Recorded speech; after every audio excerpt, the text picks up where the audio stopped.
This sculpture, named it Don Quixote Segunda Parte, using the Spanish name for Don Quixote, in the 80s as a personal response to things and manners and attitudes of working that I saw in the 80s, being really at the heart of it in New York.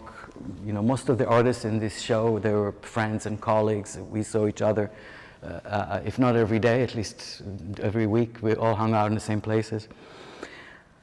Anyway, I made this sculpture as a response to some things I saw happening that I didn't particularly like. There was kind of a ravenous appropriation of images and what they called quotation from every source of culture, whether high culture, low culture, paintings. And the artists were going through them with the speed of like changing channels on TV in a way that you could not really enter the narrative, you could not really enter the story themselves because it was just flipping.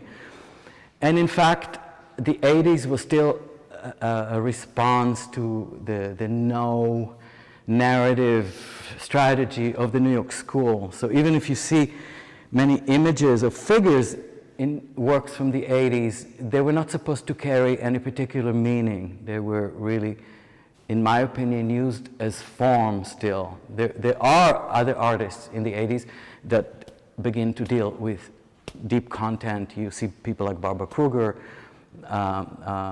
Francesco Clemente digging from other cultures, etc. But I won't get much into it. I came upon the story of Don Quixote. Cervantes wrote Don Quixote Part 1 in 1600, which immediately became a big success.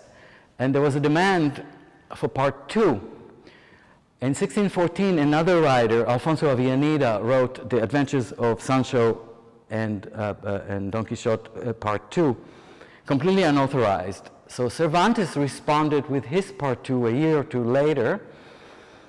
And what he did there out of anger and spite, he created a meta-literary event that for me was very apropos of the time and maybe even visionary as to like the fake news of today. In Cervantes' Part 2, the two fictional characters, Don Quixote and Sancho Panza, are holding the real book by the other guy. Fiction holds reality. And Sancho says to Don Quixote, look, they're writing about us, and they know everything that we said to each other, even when there was no one else there. To which Don Quixote responds, well, but they're magicians, nothing is hidden from them. Anyway, I was very impressed with that relationship between reality and fiction, the imagination. And to me, it was something I wanted to do as separating myself from the general atmosphere of endless quotation. So here Don Quixote is sitting on the horse. He's sitting side saddle in the feminine pose. He is secured on the saddle by the books alone. If the books were not tying him down to the horse, he would fall. And he's holding Part 2 and a mirror in his hand. The mirror's handle is a painter's brush. And he looks in the mirror sort of surprised. They are writing about me.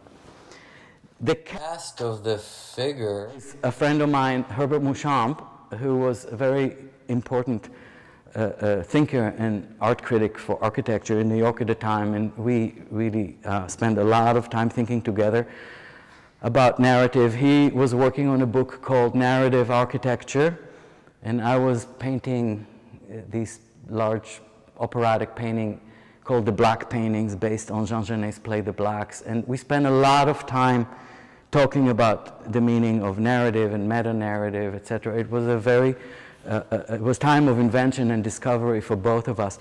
So I decided to cast him as my Don Quixote, and some people who knew him can identify his features. Formally speaking, it's done in a technology that in multicolor anodizing, which was a technique that I invented. Anodizing did exist before, but not in multicolor.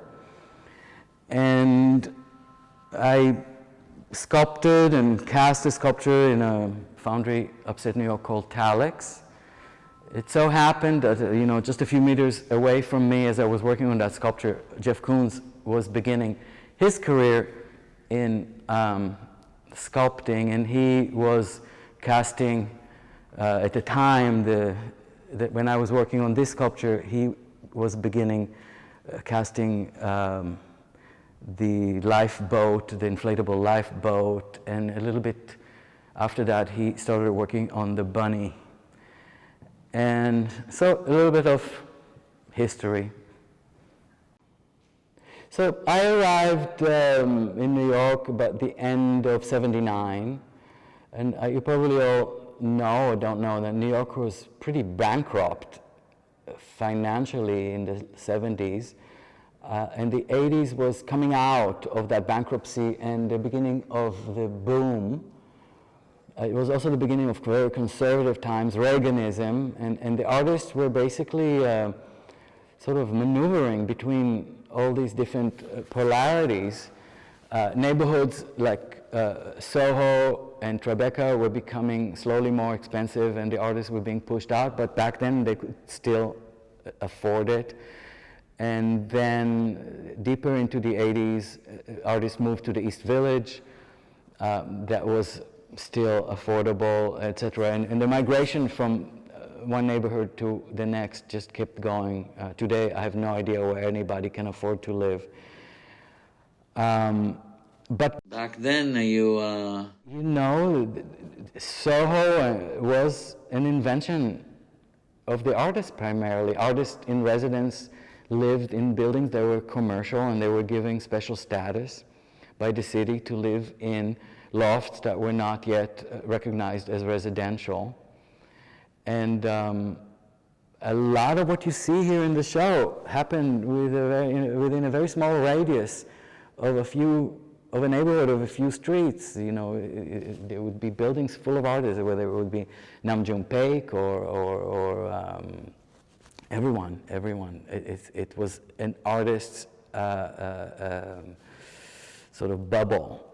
And that also extended into the new businesses that opened around, whether they were nightclubs like the Mud Club and other clubs, or restaurants where the artists would basically go to, and you didn't really have to make much plans. You just show up there and run into people you knew and spend the rest of the night. So it's very different today. But we're not going to lament about it.